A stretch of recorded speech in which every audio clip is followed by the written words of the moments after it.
नमस्कार। Good morning दोस्तों, स्वागत है आप सभी का हमारी क्लास में। आज से हम एक नया टॉपिक शुरू करेंगे और वो है पंचायती राज व्यवस्था, स्थानीय स्वशासन। क्या है, क्यों महत्वपूर्ण है और क्यों इसको आज़ादी के वक्त लागू नहीं किया गया, काफी बाद में इसको लागू किया गया, किसके द्वारा लागू किया गया, क्यों आवश्यकता पड़ी और किन लोगों ने इसके लिए मांग उठाई थी। इन सब को लेकर काफी अच्छे से, काफी शानदार तरीके से, डिटेल में, बेसिक के साथ और हर एक पहलू को जोड़ते हुए हम देखेंगे। टॉपिक है हमारा स्थानीय स्वशासन। शुरू करते हैं। सबसे पहले है कि जो पंचायती राज जो व्यवस्था है हमारे देश के अंदर नहीं थी। पहले शुरुआती दौर में ये व्यवस्था नहीं हुआ करती थी, नो लिख सकते हैं हम। तो क्या था, 1947 में हम आजाद हुए थे। उस वक्त पंचायती राज जो व्यवस्था है वो नहीं थी, मतलब स्थानीय स्वशासन जो है वो नहीं था। तो क्या था, सेंट्रल गवर्नमेंट हुआ करती थी। सेंट्रल गवर्नमेंट हुआ करती थी, केंद्र सरकार हुआ करती थी। केंद्र सरकार के द्वारा गांवों को लेकर, शहरों को लेकर कुछ कार्यक्रम चलाए जाते थे और उन दो महत्वपूर्ण कार्यक्रम चलाए गए थे और उन कार्यक्रमों में राज्यों को निर्देशित किया गया कि गांवों के अंदर जो योजनाएं बनाई उनको पहुंचाने का काम किया जाए। इसको राज्यों को ये कहा गया। देखो, कार्यक्रम क्या होते हैं, इनकी डेफिनेशन आपको समझाने की आवश्यकता नहीं है। जो किसी व्यक्ति के लिए या काफी सारे व्यक्तियों के लिए या जिनके साथ असमान व्यवहार हो रहा है उन व्यक्तियों के लिए या पूरे देश के लोगों के लिए कुछ व्यवस्थाएं की जाती है सरकार के द्वारा।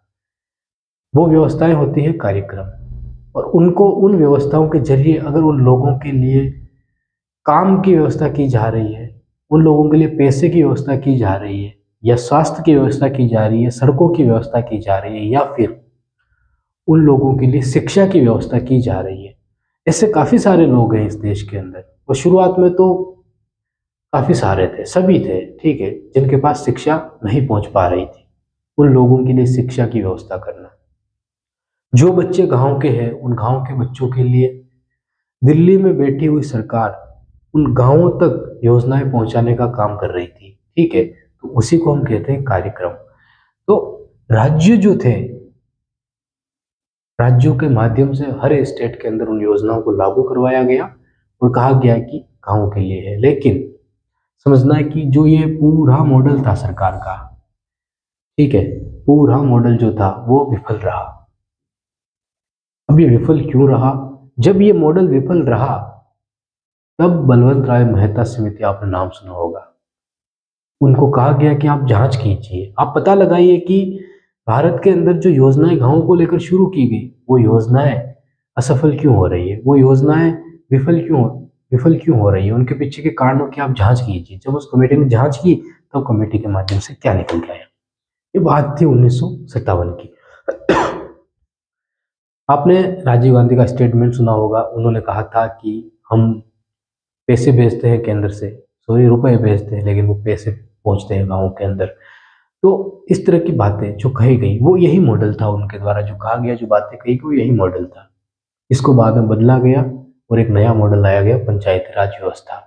लेकिन इन बातों पे आने से पहले, इन कमेटियों पे आने से पहले, इन समितियों पे आने से पहले हमको थोड़ा सा स्थानीय स्वशासन के बारे में समझना पड़ेगा कि ये क्या होता है, किस जगह की ये बात है, ताकि काफी आसान हो जाए चीजें आपके लिए। हेडिंग डालना आप स्थानीय स्वशासन, हेडिंग डालना आप स्थानीय स्वशासन, ठीक है। उसके बाद एक पेज होगा, पेज के ऊपर इस तरह लाइन खींच देना, एक तरफ एक पॉइंट और दूसरी तरफ, ठीक है। आसान बनानी है चीजों को, इसलिए स्थानीय स्वशासन पॉइंट डालना यहाँ पे।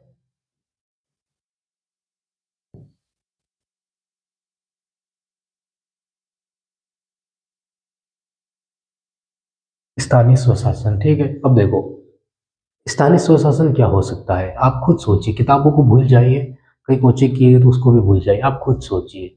स्थान, बस पहला शब्द देखिए, स्थान, फिर स्थानीय, वहां का। अब आप कहीं रहते हो तो आपको कहते हैं ना कि आपका स्थानीय पता क्या है, मतलब कि आपका कहाँ रहते हो, वो उस जगह की बात हो रही है स्थानीय। तो स्थानीय क्या है? अब आप गांधी जी को याद कीजिए, एक स्टेटमेंट आपको बार बार आपके सामने आया होगा। उन्होंने कहा था कि इस देश के अंदर जो विकास का मॉडल है वो उसकी शुरुआत कहाँ से होनी चाहिए? उसकी शुरुआत गांवों से होनी चाहिए। अभी इनकी डेफिनेशन भी हम लिखेंगे। इनकी जो शुरुआत है विकास की, देश में विकास की शुरुआत कहाँ से होनी चाहिए? गांवों से होनी चाहिए। ठीक है, गांधी जी ने ये कहा था। ये क्वेश्चन है, कमेंट में अभी आंसर देना अगर आता हो आपको कि भारत के अंदर स्थानीय स्वशासन का जनक किनको कहा गया है, कमेंट में आंसर देना इसका। गांवों से शुरुआत होनी चाहिए, किसकी? विकास की। ठीक है, विकास की शुरुआत। अब आप समझिए, स्थानीय स्वशासन की हम बात कर रहे हैं। महात्मा गांधी ने कहा था कि जो शुरुआत है वो गांवों से होनी चाहिए, इसीलिए उन्होंने कहा था कि अगर गांवों से विकास की शुरुआत हुई तो गांव आत्मनिर्भर बनेंगे। जब गांव आत्मनिर्भर बनेंगे तब हम विनिर्माण का जो क्षेत्र है उसको मजबूत कर पाएंगे, और जो अर्थव्यवस्था है उसका आधार भी गांव ही है। आप सोचिए, खुद से सोचिए, आप किताबों को भूलिए। खेती करते हो आप लोग, खनन प्रक्रिया आप लोग करते हो, मछली पालन आप लोग करते हो, वानिकी वनों से जो औषधियां प्राप्त आप लोग करते हो। ठीक है, सारी चीजें आपने की। इधर वाला प्राथमिक क्षेत्र हो गया जिसमें हमने खनन की बात की, कृषि की बात की, वानिकी की बात की, मत्स्य पालन की बात की, जितनी भी चीजें हैं जो आपको प्रकृति दे रही है। ठीक है, अब आप सोचिए, औषधियां प्राप्त की, आज वही विज्ञान के अंदर, हम साइंस के अंदर, लैब के अंदर टेबलेट तैयार कर रहे हैं उनकी, चाहे ऑर्गेनिक हो, ठीक है, जो भी चीज हो, टेबलेट हम तैयार कर रहे हैं। ये विनिर्माण का क्षेत्र है या नहीं है? वित्तीय क्षेत्र है कि नहीं है, जहाँ पे फैक्ट्रियों के द्वारा ये टेबलेट तैयार की जा रही है। ठीक है, सिंपल सी बात है। अब अगर ये मॉडल नहीं होता, प्राथमिक क्षेत्र नहीं होता, ये टेबलेट नहीं बन पाती कभी भी। वन ही नहीं होते, वनों से औषधियां प्राप्त नहीं होती, तो कौन ढूंढने जाते हैं वहां पे? बताइए, साइंटिस्ट वहां पे वो ढूंढने जाते हैं, लैब में रह के वो टेबलेट बनाते हैं। तो प्राथमिक क्षेत्र को मजबूत करना है तो गांवों को मजबूत करना है। गांवों को जब मजबूत करेंगे, गांवों में जब विकास किया जाएगा अच्छे से, तब विनिर्माण का क्षेत्र मजबूत होने लगा, और तब भारत की अर्थव्यवस्था काफी अच्छी चलेगी, और मतलब कि जो द्वितीयक सेक्टर है वो काफी ग्रोथ करेगा। अब समझना, भारत के अंदर 55% से 60% सेवा क्षेत्र हिस्सा रखता है, और सिर्फ रोजगार देता है 30% को। ठीक है, 60% हिस्सा रखता है, 30% को रोजगार देता है। 46% लोगों को रोजगार देने का काम करता है प्राथमिक सेक्टर। हिस्सा कितना है? मात्र 16%, या 16.3%, 16.5%, इतना ही हिस्सा रखता है।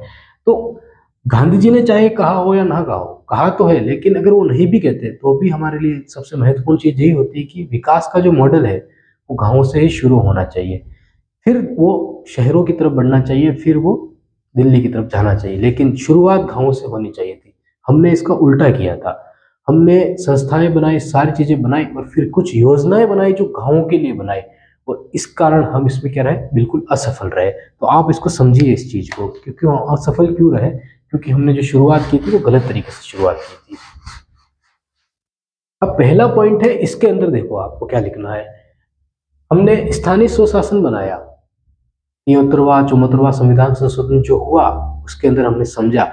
अभी हमें 1950 से लगाकर इस 73वें संविधान संशोधन पे आने में काफी सारी क्लासें लगेंगी, लेकिन हमको थोड़ी सी बात करनी है कि इनमें शामिल किनको किया जाता है, ताकि आपका जो पहला पेज है वो कंप्लीट हो जाए। अब देखो, यहाँ पे एक पॉइंट है गांवों के लिए,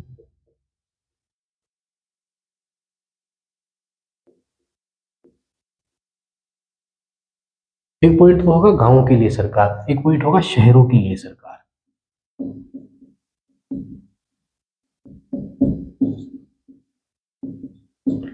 शहरों के लिए सरकार, एक पॉइंट है गांवों के लिए सरकार। ठीक है, इनमें क्या समझ पा रहे हो आप? जो स्थानीय स्वशासन है वो शहरों की भी बात करेगा और गांवों की भी बात करेगा, गांवों की भी बात करेगा और शहरों की भी बात करेगा। अब गांवों के अंदर जो बात करेंगे हम, तो सबसे ऊपर किसको रखेंगे? हम रखेंगे नगर परिषद को।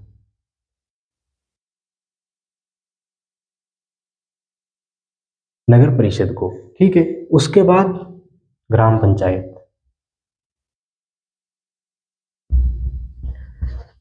एक बार इसको समझिए आप, ग्राम पंचायत और उसकी बात बाद में करेंगे। स्थानीय स्वशासन है, ठीक है। अब शुरुआती दौर के अंदर स्थानीय स्वशासन अगर हम हटा दें शब्द को, तो फिर किसके हाथ में पावर रहेगी? वो पावर रहेगी राज्य के हाथ में।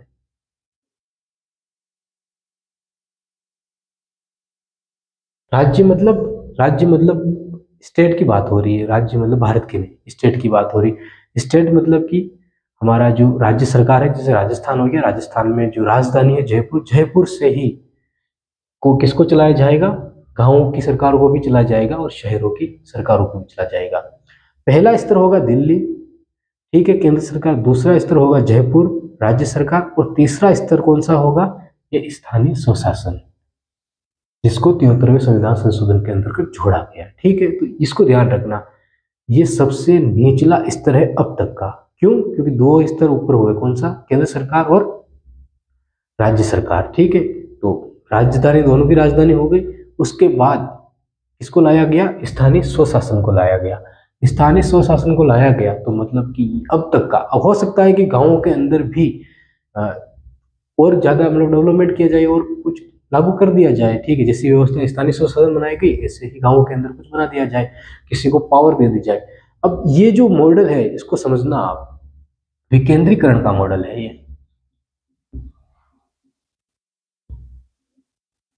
विकेंद्रीकरण का मॉडल है, मतलब कि पावर किसके हाथ में दी जा रही है? पावर दी जा रही है किसके हाथ में? स्थानीय स्वशासन के हाथ में। दी नहीं गई है, शुरुआत में नहीं दी गई थी, लेकिन बाद में दे दी गई थी, सरपंच के हाथ में दे देगी। आप सोचिए कि गांवों के अंदर सरपंच के चुनाव होते हैं, उनमें पार्टियां महत्वपूर्ण नहीं होती है, वो वही लोग जो वहाँ पे चुनाव लड़ रहे होते हैं वही महत्वपूर्ण होते हैं। क्यों? क्योंकि हमने उनको सेपरेट कर दिया है, उनकी पावर को हमने अलग कर दिया है। इसलिए जो शक्तियां हैं, हमने उनकी शक्तियों का बंटवारा कर दिया है, बंटवारा कर दिया। ये चीजें हैं, थोड़ी कठिन लग सकती है, लेकिन आगे सारी चीजें खुल के सामने आ जाएगी हमारे, ठीक है। तो अब देखना यहाँ पे, गाँव के लिए सरकार में हम देखते हैं कि जो नगर परिषद होती है, सबसे बॉस होता है इनका सबसे, ठीक है, नगर परिषद। उसके बाद ग्राम पंचायत होती है, और उसके बाद होता है ग्राम, एक तो ग्राम पंचायत हो गई, फिर ग्राम सभा।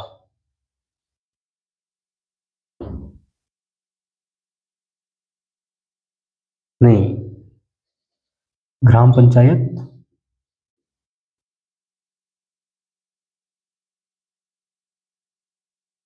यहाँ पे पंचायत समिति। ये तो हो गई गांवों के अंदर जो मॉडल है वो, ठीक है। गांवों के लिए सरकार में सबसे ऊपर होगा नगर परिषद, फिर होगा पंचायत समिति, और फिर होगी ग्राम पंचायत। लेकिन शहरों के लिए सरकार बनाई जाएगी, शहरों के लिए इसमें देखना सबसे ऊपर कौन होगा? नगर निगम।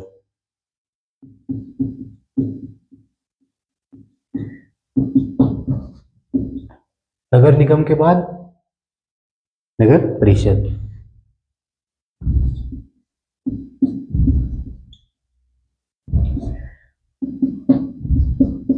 नगर परिषद के बाद नगर पालिका।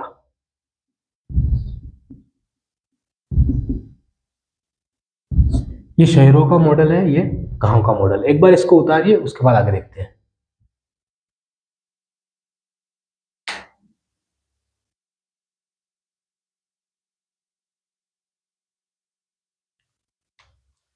ठीक है, नगर परिषद, नगर निगम, ये जिला परिषद है, सही करना इसको, जिला परिषद है। अब देखो, गांवों की बात करते हैं, सिंपल। अभी इनमें मत जाना कितने लोग रहते हैं, कितनी संख्या होनी चाहिए, उनमें मत घुसना। अभी सिर्फ सिंपल देखो, आप यहाँ पे आपको चीजें समझ में आनी चाहिए। जिला परिषद है, ये बॉस होती है यहाँ की, सबसे बड़ी, गांवों के अंदर। यहीं से फंड मिलता है किसको? ग्राम पंचायत को, ठीक है। यहीं से फंड मिलता है। विकास के कामों को देखना, काम ठीक से हो रहा है या नहीं हो रहा है, पता रखना, वहाँ पे सर्वे करना, किस गांव को कितनी आवश्यकता है, क्या जो पैसे दिए गए हैं वो काम हुआ है या नहीं हुआ है। ये सारी चीजों को देखने का काम करती है जिला परिषद। फंड भी इसी के पास आता है, ठीक है, सारी चीजों को देखने का काम करती है। अगर डेफिनेशन लिखना चाहो तो लिखना इसकी, सबसे बड़ा बॉस होता है ये, ठीक है, सबसे बड़ा बॉस होता है ये। जिले के सभी गांवों का काम ठीक हो रहा है या नहीं हो रहा है इसकी देखरेख करना इसी का काम है। किसका? जिला परिषद का। डेफिनेशन लिख देना एरो बना के एक लाइन में, या अलग से लिख देना, कोई ज्यादा खास नहीं है। देखो आगे वैसे भी इनकी काफी गहराई में बात करने वाले हैं, ये भी हमारी समझ के लिए। दूसरी है पंचायत समिति और तीसरी है ग्राम पंचायत। एक बार तो इनको ऐसे ही समझो, ये है ग्राम पंचायत और ये है पंचायत नगर जिला परिषद और ये है ग्राम पंचायत, ठीक है। अब यहां तक फंड को पहुंचाना और यहां से रिपोर्ट लेकर यहां तक पहुंचाना, तो मध्यस्थता की आवश्यकता थी, कोई मध्यस्थता करने वाला भी होना चाहिए। कुछ गांवों के समूह ऐसे होने चाहिए जो इन चीजों की देखरेख करे, जो अग्रेसिव रहे इन कामों को लेकर, ठीक है। तो उसके लिए पंचायत समिति इसको चुना गया। अब गांव में विकास का मॉडल और यहाँ पे फंड, इन दोनों को लिए तो डेफिनेशन देखना आप इसकी क्या है। जो गांव के विकास के सारे छोटे बड़े काम, प्लान मतलब, ठीक है, गांव के विकास प्लान को जिले तक पहुंचाना और जिले से मिले फंड को गांवों तक पहुंचाना, ठीक है। विकास के कामों को यहां तक पहुंचाना कि गांव में ये चीजें कमी है, ये नहीं हुआ है, और यहां से मिले फंड को यहां तक पहुंचाने का काम किसके द्वारा? पंचायत समितियों के द्वारा होता है। अब कौन अधिकारी होते हैं, क्या होते हैं, उनकी बात बाद में करेंगे, पहले इनको आसान तो बनाओ, ठीक है। तो जिला परिषद, ग्राम पंचायत और पंचायत समिति ये मॉडल है। अब देखो आप ग्राम पंचायत को, इसकी डेफिनेशन देखो। गांव की ये असली सरकार होती है, रियल गवर्नमेंट, ठीक है, यही। और महात्मा गांधी ने जो बात की है वो इसी को लेकर की है कि गांवों के अंदर सेपरेट पावर दी जाए। जैसे कि न्यायपालिका है हमारी, न्यायपालिका के पास अपनी पावर है, वो कॉलेजियम जो सिस्टम है उनमें जजों की नियुक्ति कैसे होती है आप सभी को पता है कि वो एक कमरे में बैठते हैं, कुछ जजों को चुन लेते हैं और वही जज सुप्रीम कोर्ट के, हाई कोर्ट के जज बन जाते हैं, ठीक है। अब ये प्रक्रियाओं में सरकार ने घुसने की कोशिश की, कहा कि हमारी भी भूमिका इसमें होनी चाहिए, तो न्यायपालिका ने सीधा मना कर दिया कि नहीं हो सकता है। अगर ऐसा हो गया तो फिर आपका, हमारे मतलब आप जो प्रक्रिया होगी हमारी उस पर आपका दबाव रहेगा। उसी प्रकार ग्राम पंचायत जो है, तो सरकार की जो योजनाएं थी जो पहले गांवों के लिए लागू की जा रही थी, वो योजनाएं असफल क्यों रही? क्योंकि ग्राम पंचायत के हाथ में पावर नहीं थी। आज सरपंच के हाथ में पावर है, पंचायत समिति उसके अधीन है, ठीक है। पंचायत समिति देखती है चीजों को, देख के यहाँ पे जिला परिषद को बताती है कि उस गांव में विकास नहीं हुआ है, फंड नहीं पहुंचा है, वहां पर आप फंड पहुंचाइए, पहुंचाने का काम कीजिए। तब जिला परिषद सर्वे करती है, काम को देखती है, पता लगाती है और फिर वो फंड देती है, ठीक है, कि काम ठीक से हो रहा है या नहीं हो रहा है। तो ये चीज है, इस गांव के लिए काम करना है, इस ग्राम पंचायत के लिए काम करना है। डेफिनेशन देखना है इसकी। गांव के विकास के सारे छोटे बड़े काम, सड़क, पानी, बिजली, ठीक है, साफ सफाई, इसी के हाथ में है। इसे गांव का आधारभूत बॉस कहते हैं, आधारभूत बॉस कह सकते हैं, ठीक है। तो एक बार जो डेफिनेशन हमने बोली है उनको एज इट इज लिखना, एक एक पॉइंट के आगे एरो लगा के, छोटी छोटी सी, उसके बाद हम इन पे बात करते हैं। नगर निगम, नगर परिषद और नगर पालिका, ये क्या है?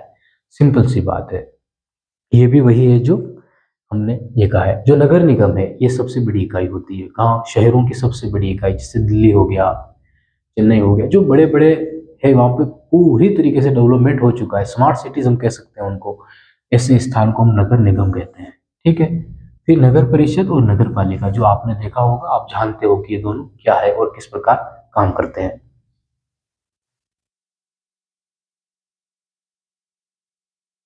दिल्ली, मुंबई, जयपुर जैसे शहर, ठीक है, नगर निगम में आते हैं। फिर मध्य आकार के शहर या जिला मुख्यालय, वो आते हैं नगर परिषद के अंदर।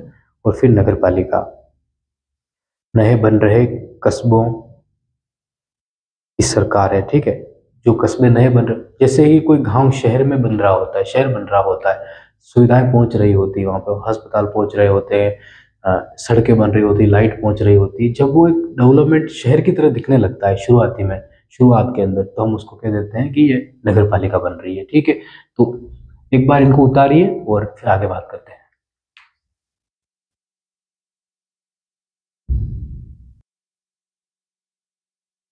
जो बोला गया, जैसे देखो, नगर निगम जो भारत के मुख्य मेन शहर होते हैं, ठीक है, उनको लेकर नगर परिषद और नगर पालिका की जो हमने कहा, एक एक छोटी छोटी लाइन लिख दो ताकि आपको पता रहे। अब देखो यहाँ पे, ये तो हमने बात कर ली कि स्थानीय स्वशासन है, उनमें की जो किरदार है वो किरदार ये है, और इन्हीं को हमको पढ़ना है, इन्हीं को हमको समझना है, जिनमें सबसे मुख्य होता है एक तो ग्राम पंचायत और एक नगर पालिका। ये शुरुआती दौर है शहर का, सबसे छोटी इकाई होती है ये। अब इनको ही डेवलप करना है। अब शहर डेवलपमेंट हो रहे हैं, अगर नगर निगम बन रहा है, अब अगर इस पर ध्यान नहीं दिया गया और इस पर ध्यान नहीं दिया गया तो असमानताएं बढ़ने का खतरा रहता है, और असमानताओं को खत्म करने के लिए हमको इन पर ध्यान देना होता है। ठीक है, तो ये जो विकास के मॉडल होने चाहिए वो इस तरह होने चाहिए। अब आगे बात करते हैं। एक थे लॉर्ड रिपन, ठीक है, लॉर्ड रिपन, इनको ही कहा जाता है स्थानीय स्वशासन का जनक। 1882 की बात है।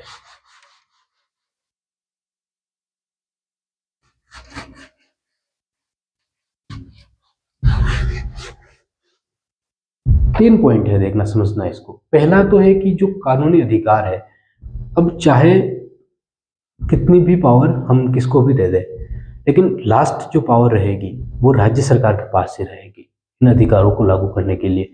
तो 73वां और 74वां जो संविधान संशोधन लाया गया, जिसकी बात हम बाद में करेंगे, उसमें राज्यों से कुछ पावर छीनी गई और गांवों के अंदर वो पावर दे दी गई, ताकि इनके अंदर कोई मतलब राजनीतिक प्रभाव ना डाला जाए। इसीलिए आज सरपंच का जो चुनाव होता है वो काफी अलग होता है, जिसमें पार्टियों का कोई हिस्सा ही नहीं रहता, लेकिन अंदरूनी तौर पे तो रहता है, आपको पता ही है। अब देखो यहाँ पे, एक थे लॉर्ड रिपन, 1882 में। पहला पॉइंट तो कानूनी अधिकार हमने कहा कि राज्य सरकारों के पास ही हुआ करता, लेकिन बाद में इनको थोड़ा बदला गया, पावर जो थी वो गांव में दी गई।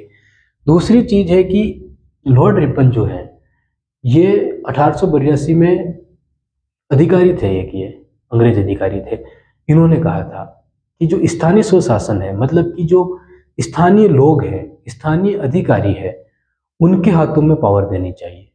उनके हाथों में जो हम पावर देंगे, इसके लिए स्थानीय स्वशासन मतलब गांवों को डेवलप करने के लिए, तो वहां से विकास की शुरुआत अच्छी हो सकती है। अगर हमने पावर केंद्र में रखी और उसका विकेंद्रीकरण नहीं किया, तो वो जो पावर केंद्र में है उसके माध्यम से गांवों तक विकास पहुंचाना असंभव है, ऐसा नहीं हो सकता है। तो शुरुआती दौर की जो बातें, जो कथन है, इन्होंने कह दिया था, तो इनको हम जनक कह सकते हैं स्थानीय स्वशासन का।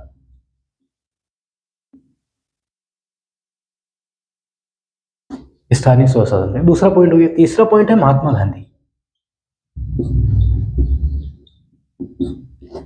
महात्मा गांधी, और इनकी बात हमने कर ली है। देखो, इन्होंने कहा कि गांवों से ही विकास की अगर शुरुआत हुई, गांवों से ही हमने विकास करना शुरू किया, या गांवों को ही हमने मजबूती दी, गांवों के अंदर ही हमने विकास के मॉडल को लेकर शुरुआत की, तब गांव आत्मनिर्भर बनने चले जाएंगे, मतलब लग जाएंगे, आत्मनिर्भर बन जाएंगे वो। ठीक है, और उनके माध्यम से ही हम पूरे देश में जो अर्थव्यवस्था है वो काफी बेहतर तरीके से हम चला सकते हैं। उनको दो डर थे। देखो, एक तो ये था कि वो नहीं चाहते थे कि जो विदेशों के अंदर जो मशीनें तैयार हो रही है, क्योंकि वहाँ पे जनसंख्या काफी कम थी दूसरे देशों में, तो काफी कम जनसंख्या होने के कारण वहाँ पे अगर कोई मशीन आती है और अगर वो लगाई जाती है तो वहाँ पे कोई बेरोजगारी नहीं बढ़ जाएगी। लेकिन भारत के अंदर अगर हमने गांवों को मजबूत नहीं किया और दूसरे देशों से हमने मशीनें मंगवाई और उनको शहरों में लगा दिया, तो एकदम से बेरोजगारी बढ़ जाएगी। और आज स्थिति क्यों बन रही है, आज ज्यादा से ज्यादा मशीनों का यूज किया जा रहा है, तो लोगों के हाथों में जो पहले काम था वो काम काफी कम हो गया है।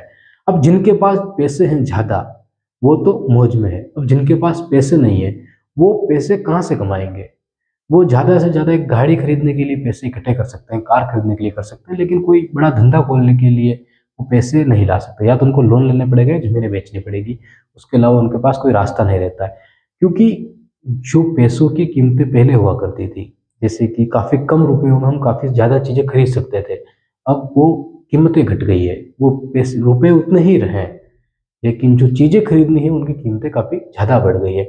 आज 10 लाख की 11 लाख की गाड़ी खरीदोगे तो 6 लाख तो गवर्नमेंट को टैक्स देना पड़ेगा आपको, 12 लाख में 50% ज़्यादा टैक्स तो गवर्नमेंट ले रही है आपसे। तो कीमतें भी बढ़ी है, टैक्स भी बढ़ा है, लेकिन आय नहीं बढ़ी है लोगों की।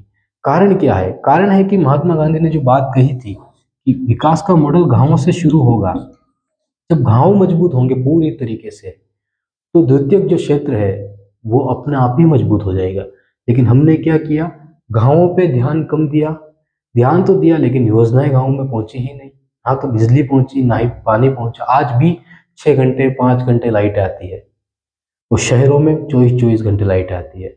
पूरी तरीके से शहरों के अंदर लाइटों को, बिजली को बर्बाद किया जा रहा है, ठीक है।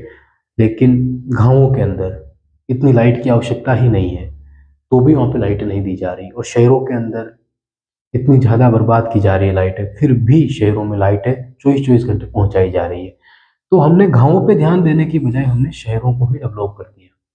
फैक्ट्रियाँ लगा दी, सीमेंट फैक्ट्रियाँ हो गई, कितनी सारी हमने खोल दी, और कितनी सारी बिजली को वहाँ पे बर्बादी की और हमने लगा दिया, लेकिन गाँवों को हमने छोड़ दिया। 1991-92 के अंदर या उसके बाद से हमने गाँव पे ये पंचायती राज व्यवस्था पे ध्यान देना शुरू किया था। बाकी आप सोचिए कि 1950 से लगाकर 90-40 साल के इस दौर में हमने गाँव में जो पंचायत के चुनाव हो रहे थे, वो चुनाव भी हमने स्थिर नहीं करवा सके। हम उनमें भी 10-10 साल का गैप करवा दिया। अगर सरकार है और चाहते हैं कि वही जो बन गया है सरपंच वही रहे, तो फिर हम वहाँ पे चुनाव ही नहीं करवा रहे थे। ऐसी स्थितियाँ थी, उनको सुधारा गया, समझा गया और बनाया गया। तो गांधी जी ने जो कहा था, और लॉर्ड रिपन ने काफ़ी 1882 में ये बात कह दी थी। ये तीनों पॉइंट थे जो महत्वपूर्ण थे, और इनकी बात को आधार रखकर ही आगे अब कमेटियाँ बनेगी। हमारी नेक्स्ट क्लास में हम देखेंगे बलवंत जो मेहता कमेटी बनाई गई, उसमें किस प्रकार जो योजनाएं थी सरकार की शुरुआत में गाँवों को लेकर, उनको असफल ठहरा दिया गया, विफल ठहरा दिया गया, और कहा गया कि जो अधिकारी हैं वो ही दबाव बना रहे हैं गाँवों पर, तो वही काम नहीं करने दे रहे हैं, तो गाँव में विकास कहाँ से होगा। मिलते हैं नेक्स्ट क्लास में। बहुत बहुत धन्यवाद आपका।